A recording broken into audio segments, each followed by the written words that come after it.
Okay, samahan niyo naman po kami sa second day namin. Dito naman tayo sa Look Beach.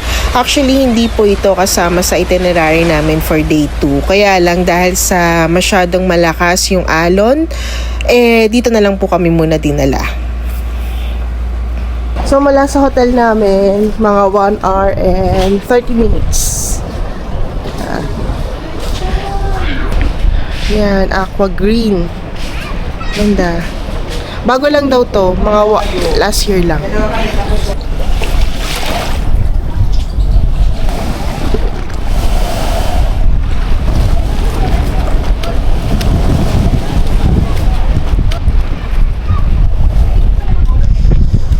Next stop naman po natin ang Patikul Beach. Ito po ay matatagpuan sa municipality ng Patikul, Sulu. Dito na rin po kami magla-lunch. Actually, hindi siya typical tourist destination. Kailangan ng coordination at clearance, usually with local authorities or military. Hindi rin po siya recommended ang DIY travel. So, may mga local or coordination sa LGU dapat.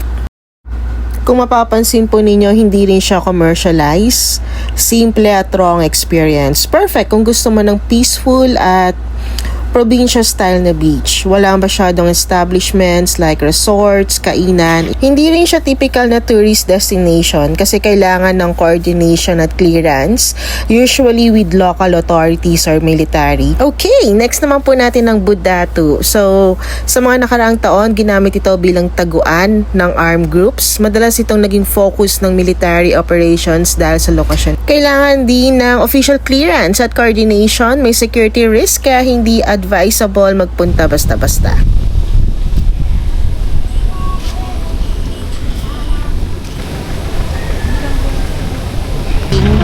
So, nandito tayo sa overlooking.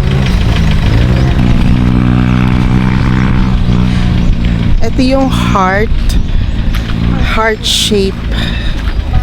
Dapat lang talaga yung susunod. Kasi yun yung pinaka ano niya pag ganyan. Ayun o. Daw yung taas, malay mo po ba? Diyos ko, parang hindi kaya.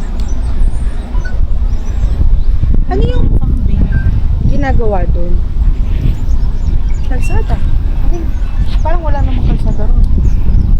Lalagyan. Dulo na eh. Baka lalagyan pa. Baka lalagyan nila ng kalsada ng hardship. Okay, second day po natin. Dito ulit tayo sa night market. Dito ulit tayo magdi-dinner.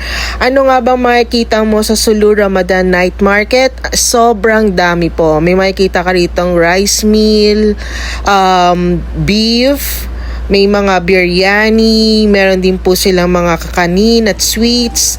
Marami din po ditong inumin like fresh fruits like mango, watermelon, palamig at shakes. Marami po ditong paninda, local crafts and accessories. So, madami pong tao dito. Ang night market po nila ay mag-uumpisa mula 6 p.m. hanggang 11 p.m. Kaya tara, samahan niyo po kami. Maghahanap po tayo ng kakainan. Let's go! Shawarma niya kahapon. Masarap. Oo, masarap-sarap naman. Ako na naman yung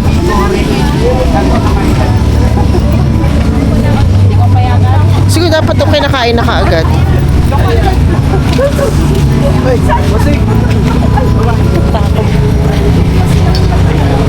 Para maiba, magpipizza ako.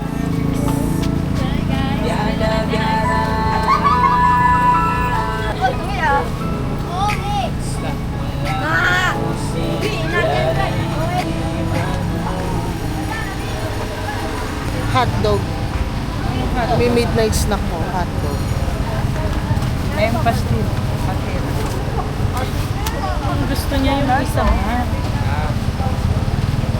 Hello po. Bili kaya ako empanada. Empanada. Okay. Empanada.